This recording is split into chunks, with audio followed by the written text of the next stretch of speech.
Templo de Ártemis, uma das 7 maravilhas do mundo antigo, foi construído em homenagem à deusa grega Ártemis. A estrutura era localizada em Éfeso, na atual Turquia, e se destacou pela sua grandiosidade arquitetônica. Quando os colonizadores gregos encontraram na Ásia Menor habitantes que cultuavam uma deusa identificada como Ártemis, eles resolveram dar início à construção de um pequeno templo em sua homenagem. A deusa Ártemis era a protetora dos bosques, da caça e dos animais selvagens. A construção do primeiro santuário foi simples, não sendo ainda a monumental estrutura que entraria para a história. Foi somente durante o período arcaico da Grécia Antiga, no século 6 a.C., que o conquistador Creso, então rei da Lídia, ordenou a expansão do pequeno templo, que já havia passado por uma série de avarias.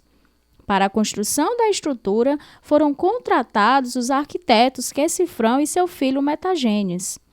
As obras começaram em torno de 550 a.C. e demoraram 200 anos para serem concluídas. O templo tinha 138 metros de comprimento, mais de 71 metros de largura e possuía 127 colunas de quase 20 metros de altura. Um dos elementos mais famosos do templo era a escultura da deusa Ártemis, que ficava em seu interior.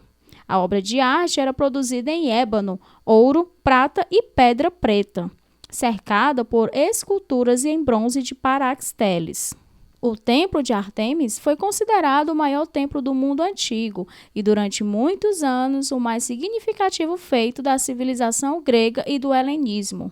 Infelizmente, pouco restou da estrutura atualmente. O Templo de Ártemis passou por 2 grandes destruições. 200 anos após sua construção, um grego chamado Erostrato, com o intuito de se tornar imortal, incendiou o santuário em 356 a.C.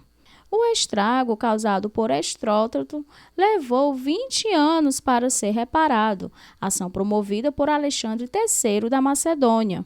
No entanto, no século III d.C., os godos invadiram as províncias romanas na Ásia Menor e na Península Balcânica e arrasaram o templo no ano de 262.